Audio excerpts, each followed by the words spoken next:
Endowment fund trust की जानिब से हमारा ये सिलसिला शख्सियात से गुफ्तगू का है। आज इस प्रोग्राम में हमारे मेहमान हैं डॉक्टर सुहेल मकबूल, जो रेडियोलॉजिस्ट हैं।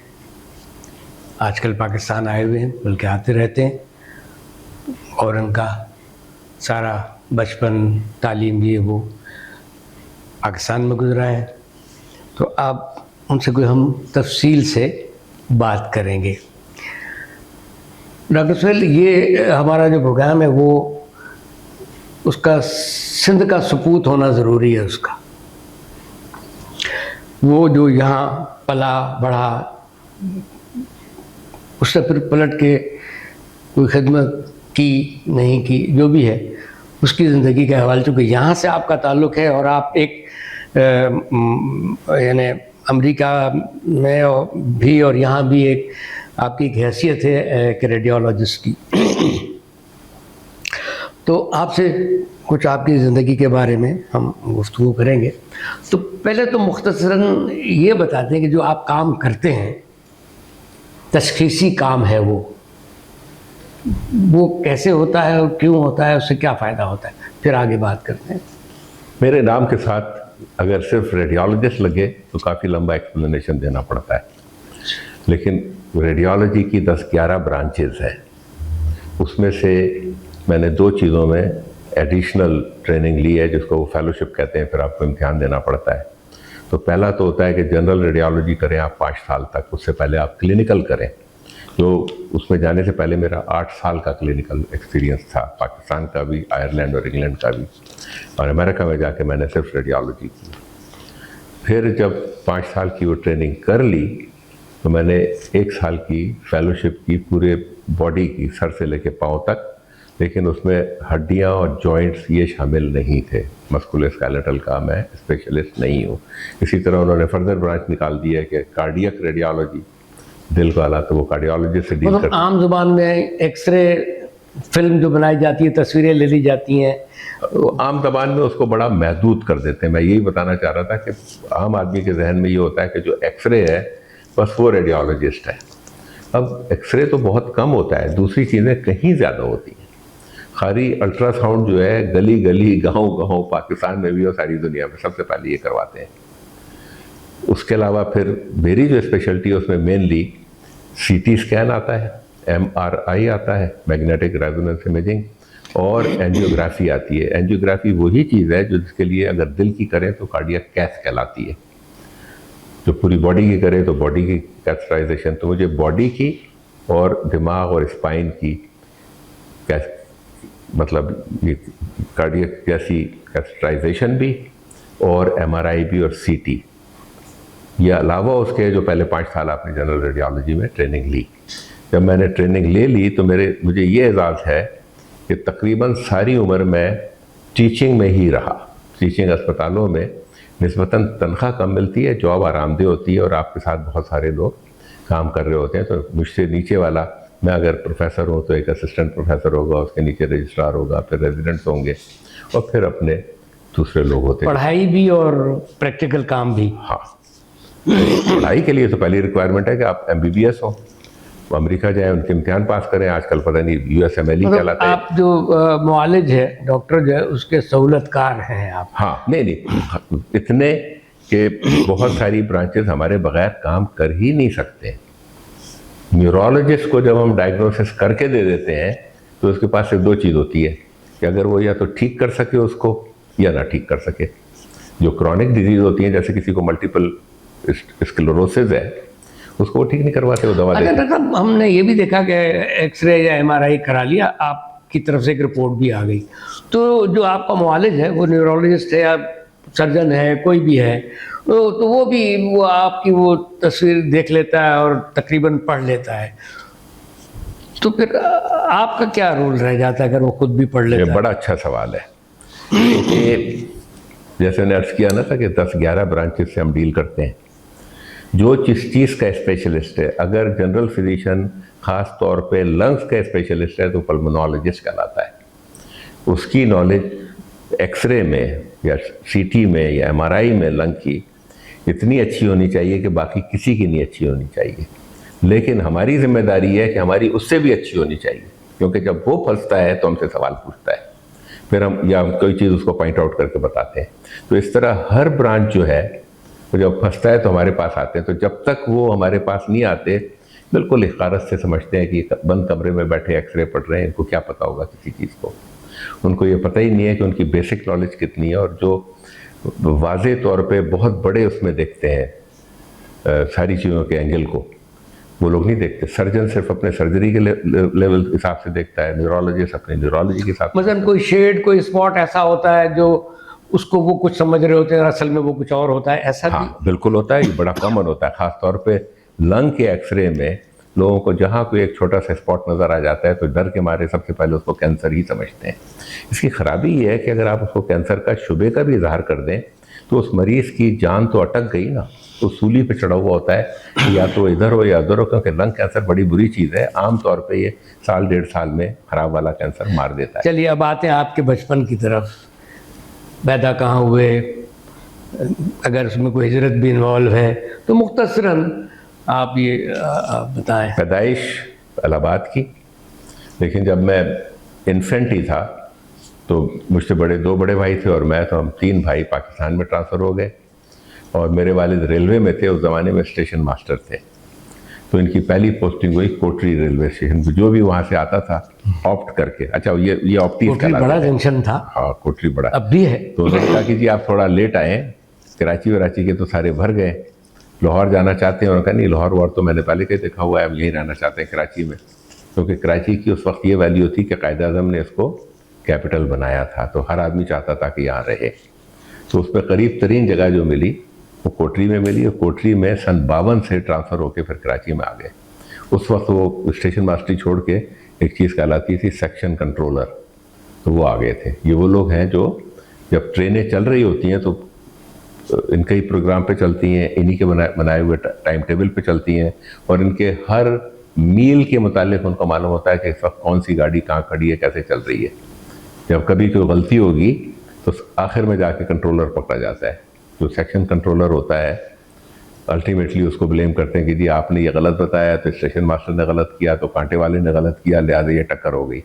मेरे वालिद के ज़माने में सबसे बड़ी टक्कर जो हुई थी जंगशाही वाली, जम्पीर जंगशाही के बीच में, उसमें आग भी लग गई थी, लोग जले भी थे।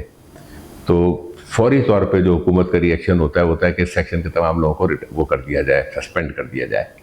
मेरे वालिद साहब इंतहाई मजहबी और खुदा पे भरोसा रखने वाले और ईमानदारी से काम करने वाले थे। वो सस्पेंड होकर घर पे आ गए, तो उन्होंने छुपाने की कोशिश नहीं की, जैसे लोग करते हैं कि बच्चों के सामने रोज़ ऑफिस पे चले गए फिर वापस आ गए। तो मेरी अम्मी थोड़ी सी परेशान थी कि ये पता नहीं कैसे पकड़े गए। कहने लगे याद रखो, ना मैंने गलत काम किया है ना मैंने गलती की है, ये तो मेरे लिए बड़े आराम के दिन है। तो 10-15 दिन के बाद उनको क्लियर कर दिया और वो वहाँ पर काम पे आ गए। तो मेरा बचपन जो है, जो 5 साल कोठरी में, उसमें बेरली कुछ चीज़ें याद हैं, बड़ी अच्छी याद है। उसमें सबसे मज़े का किस्सा ये है, आज बता ही दूँ, मेरे बहन भाइयों को मालूम है कि घर से निकल कर रेलवे का बड़ा बंगला था, उसकी 2-3 चीज़ें सिर्फ याद रह गई हैं। एक तो ये कि वहाँ पर एक हमारे खजूर के पेड़ पर रात को हम लोग उसके नीचे सोया करते थे, चारपाई बिछा के, गर्मियों में, सिंध की गर्मियों में। तो उस पर कभी सांप नज़र आ गया, मेरी अम्मी ने पूरा पेड़ जलवा दिया। उसके बाद कोई सांप का छोटा सा बच्चा, जामुन या आम का पेड़ था, उसको भी कटवा दिया। तो हमारे पास जो हरियाली थी वो ख़त्म हो गई, लेकिन थोड़ी बहुत थी। और दूसरा जो किस्सा याद पड़ता है कि जब मैं स्कूल जाता था तो अब यहाँ पर मेरा ख्याल है कराची सिटी स्टेशन पे एक कुआं ऐसा है जो जंग अखबार के दूसरी तरफ अगर जाएं तो पुल उतरने के बाद वो आज भी है, जो यूज्ड ऑयल होता है उसको वो डालते हैं। वो इंतहाई काला, गंदा, और उसमें मतलब 8-10 फुट तक वो गहरा होता है। तो बच्चे के तौर पे मैं 5 साल का होगा, 4 साल का, उल्टा चलता हुआ आ रहा था। उस ज़माने में मुंडेर कुएँ की ज़्यादा नहीं होती, मैं धड़ से नीचे मैं चला गया। मेरे भाई साथ में आ रहे थे, जावेद मकबूल, परवेज़ मकबूल। तो उसमें इत्तेफाक से उसके अंदर जो उस पर पकड़ के या पाँव रख के जो सलाखों पे उतरते हैं, लोहे वाली वो लगी थी, वो मेरे हाथ में आ गई। तो भाई ने आवाज़ लगाई, इसको मत छोड़ना, ऊपर से नीचे तक ऑयल। फिर मुझे निकाला गया, फिर उसको साफ करने के लिए मट्टी के तेल से मैं साफ किया गया, नहलाए गए। उसके बाद नहलाए गया, और कई दिन तक उसकी बदबू आती रही। मैं डर के मारे स्कूल नहीं गया कि अब मैं स्कूल नहीं जाऊँगा। तो कोठरी की चीज़ों की सिर्फ ये 2-3 चीज़ें याद है कि स्कूल गया, लेकिन उसके बाद जाना छोड़ दिया। फिर आप आ गए कराची। जब कराची आ गए तो यहाँ किस स्कूल में गए? हाँ, तो इसमें मेरी पूरी तालीम जो है, सिवाय फाइनल ईयर MBBS के, रेलवे के मकान पे रहते हुए रेलवे कॉलोनी से पूरी हुई, जो जंग अखबार के पीछे दूसरी तरफ है। पहली से लेके 4th ईयर MBBS के खात्मे तक हमारे, जब तक मेरे वालिद 68 में रिटायर हो गए। 1-2 महीने के बाद वहाँ से किराए के मकान पर गजाली रोड PCHS ब्लॉक 2 में रहना शुरू किया, और MBBS वहाँ से किया। उस ज़माने कुछ असातिज़ा याद है?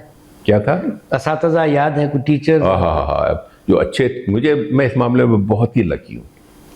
बहुत अच्छे टीचर मिले, आज तक नाम याद है।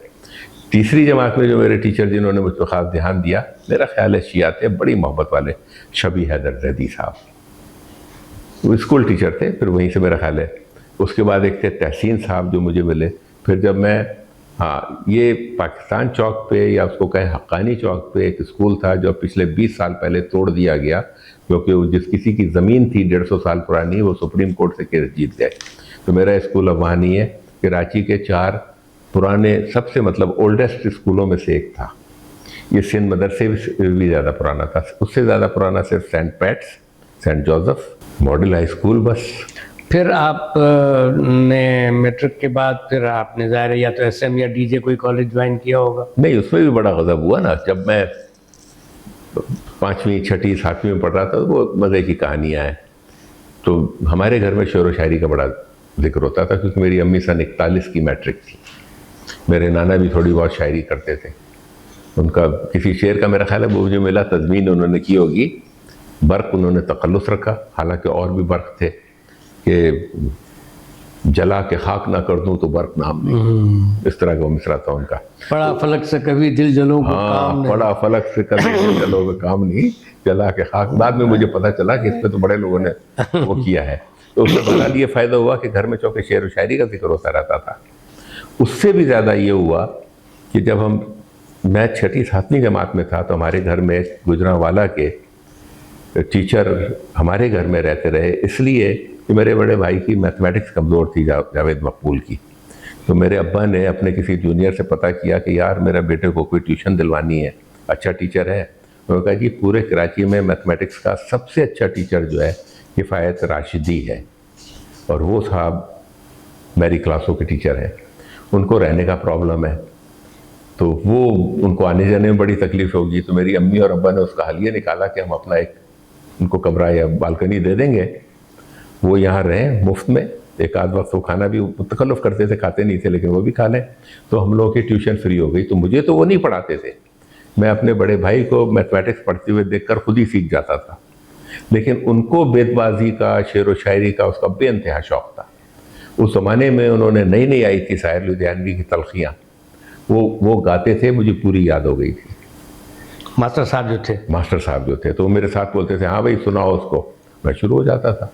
वो माशाल्लाह अभी भी हयात है। साल पहले मैं उनसे टोरंटो में जाके मिल कर आया, बहुत खुश हुए। कहने लगे यार तुम कैसे ढूंढ लेते हो? मैंने कहा ये मेरा कमाल है। बल्कि ढूंढने का एक अलग किस्सा है कि अगर उसकी कहानी लिखूं तो उसमें हमारे ब्रिगेडियर अनीस और पता नहीं कौन कौन शामिल हो जाएंगे। मतलब पूरी तालीम मेरी तकरीबन वहाँ सोसाइटी से वहाँ किया। MBBS जब कर लिया तो जो रूटीन था उस ज़माने में और होना चाहिए, वो सर्जरी और मेडिसिन की 6-6 महीने की जॉब करें। उस ज़माने में हर वार्ड में सिर्फ 2-2 पोजीशन होती थी, लिहाजा मेरी कोई 6 वार्ड थे, तो टॉप के 12 में मेरा नंबर नहीं आया। जब नहीं आया तो कहते थे कि अब भी आप मेरिट पर हैं, ऑनरेरी काम कर लें। तो मैंने सर्जरी को प्रेफर किया। तो पहली हाउस जॉब मेरी सर्जरी में हुई, सर्जिकल 3 सिविल हॉस्पिटल कराची में। उस ज़माने में ईस्ट अफ्रीका या साउथ अफ्रीका से मतलब मेमन ओरिजिन के इस्माइल आगजी साहब सर्जन थे, वो आए, फिर वो चले गए थे। तो फिर मैडम किशन नाजली और नसीर शेख वगैरह थे।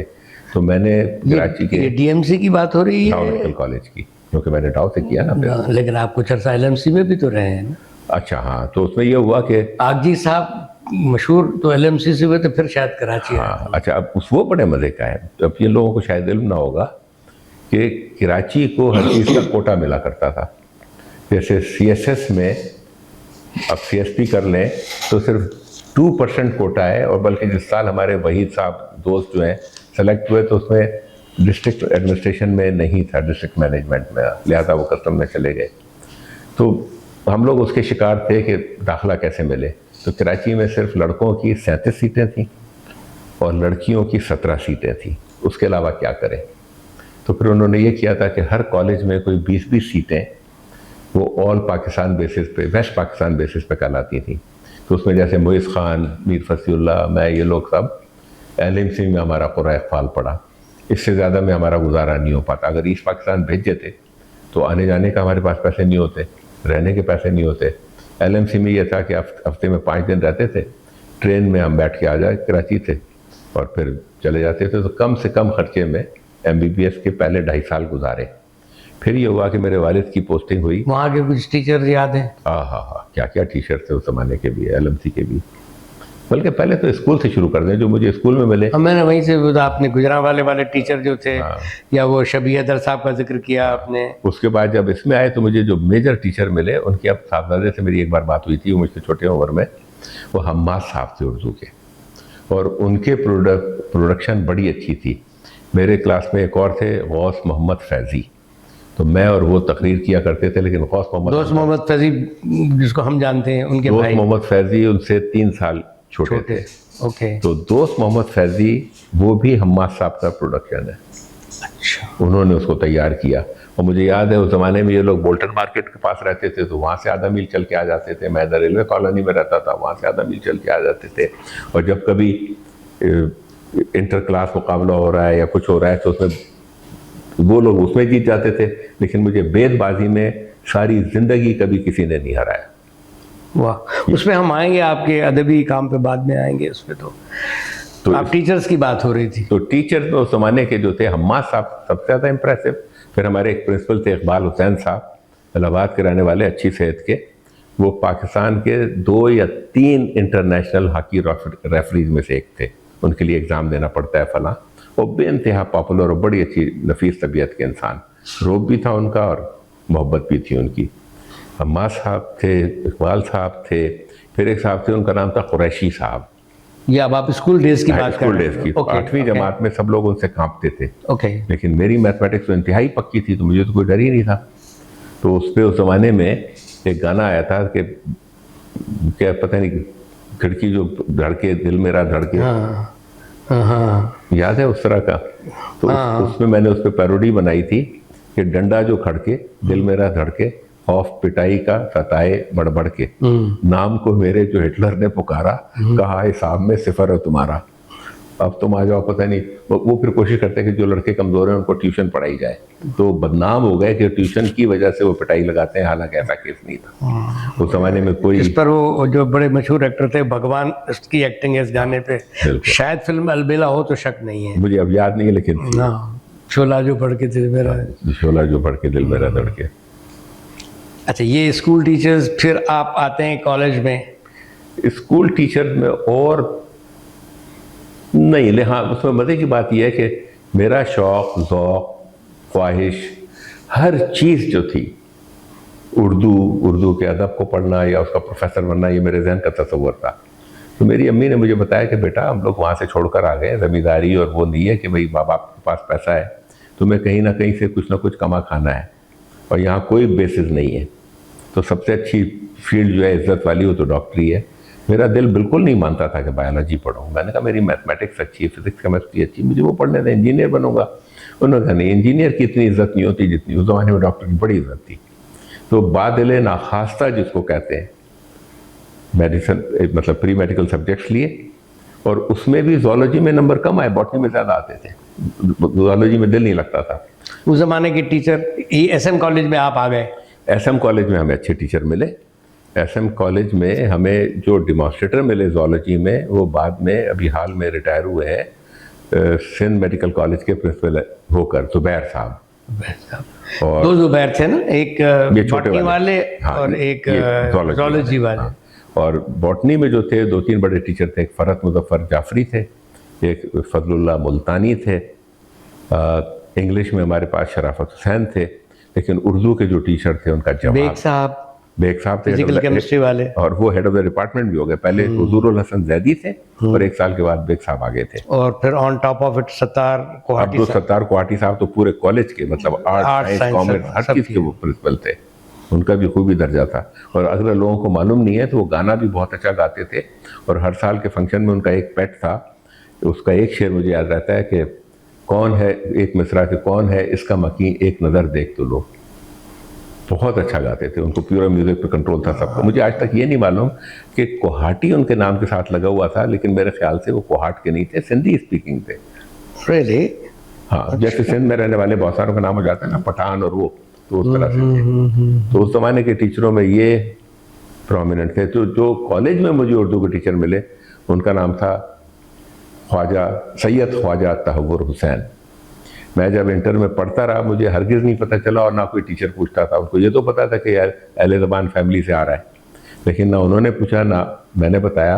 आज से कोई 2-4 साल पहले मुझे पता चला उनकी किताब पढ़कर कि वो भी जैसे मेरी ददयाल रामपुर की है, वो भी रामपुरी थे। और उस ज़माने में जो लड़की हमसे उर्दू में मुझसे मुकाबला करती थी, ज़ुबैदा, वो अमेरिका में रहती है, मेरी उम्र की 77 साल की, तो वो भी रामपुरी थी। तो मैं बाद में सोचता हूँ कि 3 रामपुरी, एक पढ़ा रहे थे और 2 पढ़ रहे थे, और उनका मुकाबला चल रहा था। लेकिन मैं अपनी अम्मी के कहने पे MBBS में दाखिल हो गया। अब आपका कॉलेज का जो है पार्ट, कुछ LMC का कुछ, तो थोड़ा सा रिवर्स गियर, तो वहाँ के कुछ टीचर्स और उनके बारे में, माहौल के बारे में। LMC खाली टीचर्स ही नहीं, पहले तो मैं, हालांकि वो एक तरह से मुतनाज़े थे और काफ़ी जगह वो बेइज्जत करके निकाले भी गए, ढाका, मुल्तान और LMC तीनों जगह से। कर्नल नजीब खान बेइंतहा अच्छा एडमिनिस्ट्रेटर, बेइंतहा अच्छा दिल का आदमी, लेकिन ज़बान के बेइंतहा ख़राब। उनको ये नहीं मालूम था कि स्टूडेंट्स इस उम्र के जो होते हैं भड़क जाते हैं, बिदक जाते हैं, उनको ज़रा प्यार से बात कर लो। ये डांटते थे और हर जगह ये पिट के आते थे। हालांकि उसके बाद उनके जो LMC में प्रिंसिपल आए, ब्रिगेडियर सैयद हैदर अली गर्देजी, सुना बहुत पॉपुलर हुए। वो इसलिए कि हर एक लड़के गले में हाथ डाल के मेरी जान कहते थे। एक तरफ आपने कर्नल नजीब खान को देखा कि आपकी शक्ल देखते ही वो बर्राने लगते थे और डांटने लगते थे, और इधर ये कि आपके गले में हाथ डाल के बात कर रहे हैं, मेरी जान क्या हाल है, कोई तकलीफ तो नहीं है।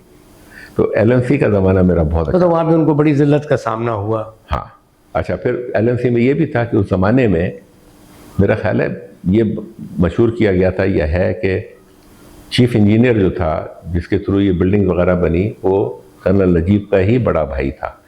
नहीं, वो मेरा ख्याल है वो ठेकेदार, हमने सुना है कि ठेकेदार उनका था। लेकिन क्या कमाल की चीज़ उन्होंने, मेरा ख्याल है कि नहीं, लेकिन उसमें से एक चीज़ की उनको बड़ी बदनामी मिली। वो तो हॉल गिरा था, वो ऑडिटोरियम बना सबसे अच्छा, पूरे सिंध का सबसे अच्छा ऑडिटोरियम था। पहली बारिश में एक ही फंक्शन होने के बाद उसकी छत गिर गई, इतना कमज़ोर बना हुआ था। और किस्मत इतनी अच्छी थी कि अगर फंक्शन हो रहा होता तो 200-400 लोग दब के मरते। उस दिन सारा कॉलेज बंद था, सब लोग छुट्टी पे थे, चौकीदार भी वहाँ नहीं था, वरना आमतौर पे वो AC ऑन करके उसके अंदर कहीं बैठ जाते थे। तो एक भी आदमी नहीं मरा था उसमें। मतलब वो रवैयों की वजह से वो सिर्फ अपने बर्ताव की, ज़बान की खराबी की वजह से। अगर ज़बान उनकी अच्छी होती। अब वहाँ पढ़ाने वाले टीचर क्या लोग थे भाई। एक लासी साहब थे एनाटमी के, बेइंतहा दबंग, और उस ज़माने में हम बड़े फ़ख्र से कहते थे कि जो हमारी बड़ी किताब थी ग्रेज एनाटमी, उसमें एक रेफरेंस में उनका नाम था। और वो भी ऐसी चीज़ पे था जो बाद में पता चला कि वो ग्लैंड किस काम आता है। यहाँ गले पे ग्लैंड होता है थायराइड, उसके साथ एक लगा होता है पैराथायराइड, छोटे छोटे मटर के दानों के बराबर 4 होते हैं वो। तो उस ज़माने में उनको समझते थे कि ये वेस्टिजियल ऑर्गन है जिसका कोई काम नहीं है, तो बस ऐसे ही रह गए। पता चला वो तो इंतहाई ज़रूरी ग्लैंड्स हैं। उस ज़माने में उन्होंने काम किया था और उसमें उसका नाम मौजूद था। और पढ़ाने में हमने पहली बार ये देखा कि वो जो ऑडियो विजुअल की मदद लेते थे, तो एक चीज़ होती थी एपिडायस्कोप, आपने पता नहीं नाम सुना है, नहीं, वो बड़ा आसान था कि एक किताब आप रख दें, ऊपर से लाइट डालें और कैमरा होता था, तो एपिडायस्कोप उस पेज को सामने प्रोजेक्ट करता था। तो तस्वीर उनको दिखानी हो, कुछ और करनी हो, पढ़ाने में तो अच्छे थे, लेकिन एक तरफ से वो तस्वीर लगाते थे और दूसरी तरफ अपने हैंड से वो तस्वीर बना के भी दिखा सकते थे। तो वो बेइंतहा पॉपुलर और बहुत अच्छे। और दूसरी उनकी खूबी ये थी कि चूँकि सारे लड़के कर्नल अजीब खान के चिढ़ने से डरते थे या जलते थे, तो ये उनको नेगेट करते थे। मिसाल के तौर पे कर्नल अजीब खान के सामने किसी की मजाल नहीं थी, कोई भी टीचर प्रोफेसर हो, कि वो सिगरेट पी ले। मेन फंक्शन में कर्नल अजीब के बराबर बैठ के सबके सामने, हालांकि वो सिगरेट नहीं पीते थे, सिगरेट का पैकेट मंगवाया और धुआं उनकी तरफ फेंकते गए और कर्नल अजीब खान कुछ नहीं कर सके। और भी कई सब्जेक्ट्स के टीचर, मतलब ऑर्थोपेडिक्स, नहीं, पहले तो बेसिक से चलते हैं। तो उनमें से एक टीचर थे सैयद शहनशाह हुसैन जैदी, मेरा ख्याल है अब उनका इंतकाल हो गया।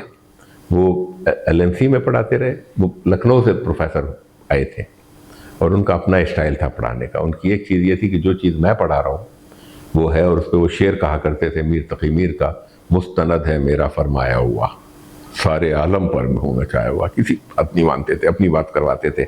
यहाँ तक कि उनका उस ज़माने के सारे मेडिकल स्टूडेंट्स को याद होगा कि स्किन के फंक्शन बहुत ज़्यादा हैं। और आमतौर पर लोग सुनने वालों को ताज्जुब होगा कि जब हम ऑर्गन्स की बात करते हैं, जैसे दिल है, जिगर है, गुर्दे हैं, इनको ऑर्गन कहते हैं। बॉडी का सबसे बड़ा स्किन वो जो है ऑर्गन जो है, अगर उसका टोटल मास देखें तो स्किन है और इसके बड़े फंक्शन है। तो उसमें वो कहते थे कि इसका जो मेन काम है, अलावा नमक वमक निकालने के, इट एक्ट्स लाइक सुराही, कि मसाम में से पानी निकलता है तो बॉडी ठंडी हो जाती है। तो उससे अगर ये जुमला आपने उनको नहीं कहा तो आपको फेल कर देंगे। तो जो बाहर से एग्जामिनर आते थे वो हंसते थे कि अब ये सुराही वाला जुमला पूछेंगे, और लड़के तैयार बैठे होते थे कि स्किन की जॉब सारी चीज़ें बता के 5-6 फंक्शन। और ये सुराही दादू में के शहर जो ही से बनती थी, पीली मट्टी की बहुत ठंडा रखती थी पानी। मैंने बहुत इस्तेमाल। अच्छा जी, आगे चलें। और टीचर्स? तो फिजियोलॉजी में ये हो गया। हाँ, फार्माकोलॉजी वाले मेरे हिसाब से अभी भी हयात हैं, और वो भी रामपुर के हैं। जब मुझे नहीं पता था, प्रोफेसर अखलाकुन नबी खान, जब उनकी शादी नहीं हुई थी, और 6 फुट 4 इंच का कद, हसीन आदमी, और बड़े स्टाइल से वो सिगरेट पिया करते थे क्लास लेते हुए और उसका ऐश जो है फेंकते थे या कुछ होता तो लगते देखते थे क्या करते थे। बेइंतहा लड़कियां चाहती थे उनसे शादी हो जाए, लेकिन फिर उनकी शादी हुई लासी साहब की साली से, तो हमदुल और अभी भी मेरा ख्याल है 1-8 साल पहले तक तो कम से कम पूरे कॉलेज ऑफ फिजिशियन सर्जन्स के वो सबसे बड़े अफसर थे, या मेडिकल एजुकेशन के सबसे बड़े अफसर थे। अब मुझे इल्म नहीं है कि अभी ज़िंदा है या नहीं है, मेरी दुआ है कि ज़िंदा हो। लेकिन बेइंतहा, मतलब जिस कहते हैं ना, मोहब्बत वाले, मेहनत से पढ़ाने वाले, किसी के खिलाफ कोई बुग़्ज़ न रखने वाले, कोई बदला इस तरह से, क्योंकि ज़ैदी साहब बुग़्ज़ रखने वाले थे, बदला लेने वाले थे। हमारे ज़माने में एक लड़के को उन्होंने फेल किया तो कॉलेज से निकाल दिया गया था, उसका नाम था अब्दुल कवी। बड़ी मुश्किल से स्ट्राइक्स हुई, उनको दोबारा इम्तिहान देने की इजाज़त दी, ज़ैदी साहब को एग्ज़ामिनर नहीं बनने दिया, फिर वो पास हुआ और फिर डॉक्टर बना।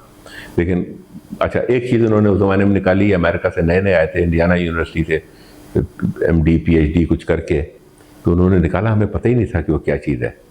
तो वो क्लास में 150 लड़कों की जगह उन्होंने 15-15 के 10 बैच बना दिए, और उनको कहते थे क्लिनिकल या ट्यूटोरियल।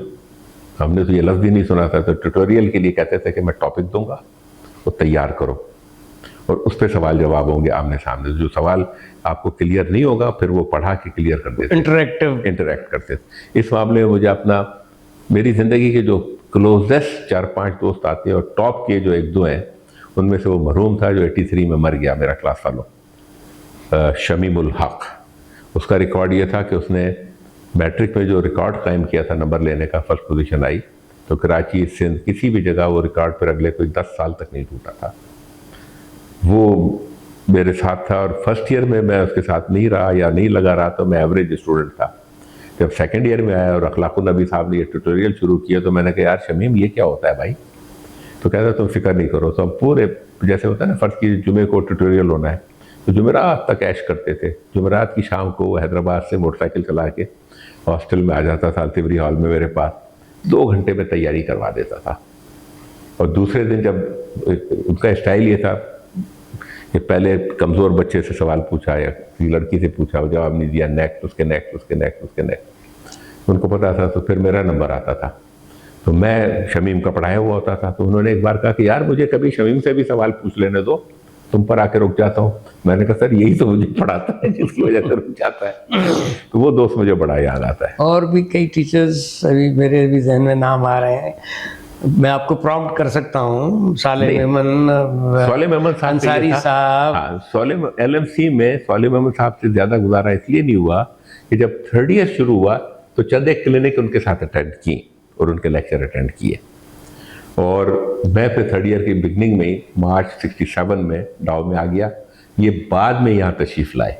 और अंसारी साहब जो थे वहाँ ऑर्थोपेडिक्स के प्रोफेसर थे, लेकिन उनका कमाल ये था कि कोई टीचर किसी क्लास का मिस हो, अब ऑर्थोपेडिक सर्जन का ज्यूरिस्प्रूडेंस से क्या ताल्लुक, या फिजियोलॉजी से क्या ताल्लुक, या पैथोलॉजी से, पता चला कि जी वो फला प्रोफेसर लास्ट टाइम पे पहुंच नहीं सके, हैदराबाद से आते थे कराची उसमें जामशोरों में, तो वहाँ से खबर आई, पता चला अंसारी साहब आ रहे हैं। हम लोग खुश होते थे कि आज अंसारी साहब पढ़ाएंगे, और ये सब्जेक्ट उन टीचर से भी अच्छा पढ़ा देते थे। इनके समझाने का कमाल ये था। अल्लाह उनको जिंदगी दे, अल्लाह उनको जिंदगी दे।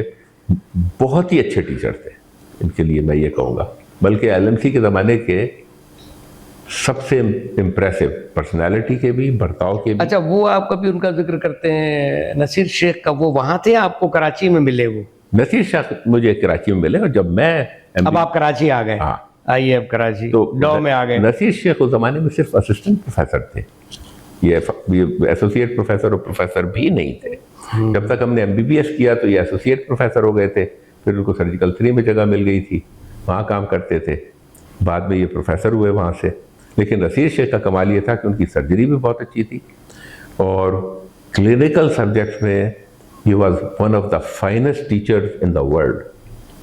और उसकी मैं जवाब ये देता हूँ कि उनका टीवी पे प्रोग्राम भी करते हैं। उसी के हवाले से कह रहा हूँ कि वो प्रोग्राम आता था तन की दुनिया। हाँ, तन की दुनिया में वो एनाटमी और फिजियोलॉजी आम आदमी को, सड़क पे चलते हुए मजदूर को, मैट्रिक पास आदमी को इतनी अच्छी समझा देते थे कि एज ए डॉक्टर मैं दूसरे दिन तैयार रहता था कि आज बहुत सारे लोग वो वाले सवाल पूछेंगे, तो मैं उस प्रोग्राम को ज़रूर देखता था कि उसी पहलू से पूछेंगे, मुझे उसी पहलू से बताना है।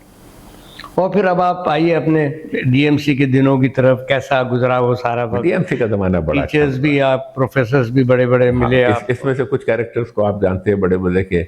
हमारे साथ एक क्लास फेलो थे LMC में, उनका नाम था डॉक्टर इनामुर रहमान। अब इंतकाल को भी ज़माना गुजर गया, उनका छोटा भाई नईम, उनका भी इंतकाल हो गया। तो इनाम की वजह से उनके कज़िन वहाँ आया करते थे मिलने के लिए, उनका नाम था अख्तर अजीज़। वो अब कराची के बहुत बड़े एनेस्थीसियोलॉजिस्ट और पहले इंडस हॉस्पिटल के करता धरता में भी थे, वन ऑफ द एडमिनिस्ट्रेटर्स।